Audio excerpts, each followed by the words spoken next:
Tattoo করলে ওযু হয় না। হ্যাঁ, এটা একটা বিভ্রান্তিমূলক তথ্য, এই তথ্যটা ঠিক না। বাংলাদেশে অনেক ট্যাটু কোম্পানি বাইর হয়েছে, অনেক আলেমরা ফতোয়া দেয় ট্যাটু লাগাইলে ওযু হয় না, তাদের কথা ভুল। এখন ফতোয়ায় ট্যাটু কোম্পানি দিতেছে। শরীরে কোথাও ট্যাটু থাকলে ফরজ গোসল ও নামাজ হবে। ট্যাটু আজকাল যুবকদের মধ্যে প্রচুর পরিমাণে দেখা যায় যে তারা ট্যাটু অঙ্কন করেন, ট্যাটু লাগান শরীরে, হাতে, পিঠে, কাঁধে, বুকে, বিভিন্ন জায়গাতে। সবচেয়ে দুঃখের বিষয় হলো আল্লাহ রাব্বুল আলামিন কোরআনে কারিমে বলেছেন যে লাকাদ খালাকনাল ইনসানা ফি আহসানি তাকওয়িম, মানুষকে সবচেয়ে সুন্দর অবয়ব দিয়ে আল্লাহ সৃষ্টি করেছেন। যারা ট্যাটু লাগায়, প্রত্যেকটা মানুষের রুচি আলাদা, কারোর কাছে ভালো লাগলে অন্য কারোর কাছে খারাপ লাগতেই পারে।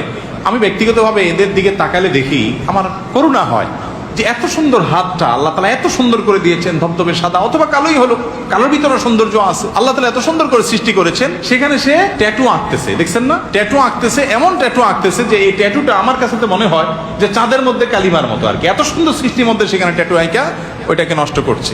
এই ট্যাটুগুলো অনেক সময় রিমুভ করা যায় না, আর উঠানো কত যুবক দেখেছি যে চোখের পানি ফেলতেছে, হুজুর আগে বুঝি না লাগাই ফেলছি, এখন তো উঠাতে পারতেছি না। কোনোভাবে উঠানোর সুযোগ নেই, কোনো রিমুভ করার জিনিস নেই। ডেঞ্জারাস একটা বিষয় ভাই। ওযু নামাজ কিচ্ছু হবে না। বাংলাদেশে অনেক ট্যাটু কোম্পানি বাইর হয়েছে, এরা জোর গলায় দাবি করে, ওই যে মানে চুরি চুরি আবার সিনাজুরি একটা কথা আছে না, তারা জোর গলায় দাবি করে যে অনেক আলেমরা ফতোয়া দেয় ট্যাটু লাগাইলে ওযু হয় না, তাদের কথা ভুল। এখন ফতোয়ায় ট্যাটু কোম্পানি দিতেছে, পয়সার জন্য কি দিতেছে? ফতোয়া দিতেছে। ভাইরা আমার, এই ট্যাটু যেটা আমাদের শরীরের সাথে এরকম ভাবে মিশে যাচ্ছে, চামড়ার সাথে এরকম ভাবে মিশে যাচ্ছে, যেটা রিমুভই আর করা যাচ্ছে না, সেটা যদি থাকে তাহলে সেক্ষেত্রে শরীরে ওযু করলে ওযু হবে না, গোসল করলে গোসল হবে না। নবী করিম সাল্লাল্লাহু আলাইহি ওয়াসাল্লাম বলেছেন লানাল্লাহুল ওয়াশিমাতা ওয়াল মুস্তাওশিমাতা, যার গায়ে উল্কি এঁকে দেয়া হয় আর যে এঁকে দেয়, উভয়ের প্রতি আল্লাহ তাআলা লানত এবং গজব নাজিল হয়। কত ডেঞ্জারাস একটি বিষয়। অনেক খেলোয়াড়দের দিকে দেখে, অনেক তথাকথিত তারকাদের দেখে, তাদের অনুসরণে আমাদের অনেক যুবক ভাইরা নষ্ট হয়ে যাচ্ছে। মুসলমানের সন্তান বেলালকে চিনে না, আম্মারকে চিনে না, আব্দুল্লাহ ইবনে ওমরকে চিনে না, আব্দুল্লাহ ইবনে আব্বাসকে চিনে না, তাদের হিরোদেরকে চিনে না রাদিয়াল্লাহু তাআলা আজমাইন।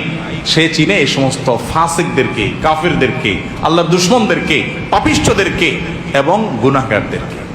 আমরা জমজমের পানি খায়া আবার নর্দমার পানির দিকে যাচ্ছি। আল্লাহ তাআলা মুসলমানদের সন্তানদের মধ্যে যেন বিবেক খুলে যায়, তাদের যেন ঈমানি চেতনা যেন জাগ্রত হয়, সেই তৌফিক দান করুন। এরপর প্রশ্ন হলো, টাইট জামা পরা কি হারাম? শার্ট, প্যান্ট, পাঞ্জাবি, জুব্বা যাই হোক। ভাই, পোশাকের ক্ষেত্রে শরীয়তের কিছু মূলনীতি আছে, ড্রেস কোড আছে। এই ড্রেস কোডের ভিতরে একটা হলো, নবী করিম সাল্লাল্লাহু আলাইহি ওয়াসাল্লাম বলেছেন রুব্বা কাসিয়াতুন আরিয়াত, বহু নারী আছে যারা পোশাক পরে, পরেও না পরার মতো। অন্য হাদিসে আসছে দুনিয়াতে পোশাক পরে, কিন্তু পোশাক পরার পরও পোশাকের মধ্যে ত্রুটি থাকার কারণে আখিরাতে সে বিবস্ত্র হয়ে শাস্তি ভোগ করবে।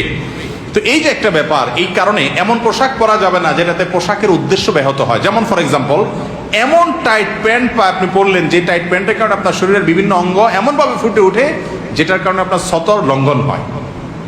এরকম আছে না? আজকাল ছেলেদেরও আছে, মেয়েদের তো একটু বেশি। এমন পাতলা পোশাক পরলেন যে পাতলা পোশাকে আপনার ভেতর বাহির সব দেখা যায়। তো সেটা যদি শার্ট হয় তাহলে তো আপনি পুরুষ মানুষ, আপনার এটা সতর না, দেখা গেলে হারাম হবে না, কিন্তু এটা পোশাকের উদ্দেশ্যকে নষ্ট করে এবং এটা পরে নামাজ পড়া মাকরুহ। এটা পরে নামাজ পড়লে নামাজের রূহ পাওয়া যাবে না, সঠিকভাবে হবে না। এই জন্য পোশাকের ক্ষেত্রে অতিরিক্ত টাইট যদি হয়, যে টাইটের কারণে শরীরের বিভিন্ন গোপন অঙ্গ ফুটে ওঠে বা সতর ফুটে ওঠে, তাহলে সেটা পড়লে গুনাহ হবে। এছাড়া এমনিতে আপনি স্কিন টাইট গেঞ্জি পরেছেন, ফর এক্সাম্পল শীতের সময়, কোনো অসুবিধা নেই। আপনি স্কিন টাইট আপনার শার্ট পরেছেন বা কোনো পোশাক পরেছেন, জাম্পার, সোয়েটার পরেছেন, কোনো অসুবিধা নেই, কারণ এটা আপনার জন্য কোনো সতরের অঙ্গকে কি করে না, উন্মুক্ত করে না। কিন্তু আপনার সতরের কোনো কিছু, যেটা পুরুষের জন্য নাভি থেকে হাঁটু আর নারীর জন্য পুরো শরীর, সেটা যদি পরপুরুষের সামনে বা অন্যের সামনে, যার সামনে সতর ঢাকাটা আপনার আবশ্যক, তার সামনে ফুটে ওঠে, তাহলে সেই রকম টাইট হলে সেটা কি হবে? নিষিদ্ধ হবে।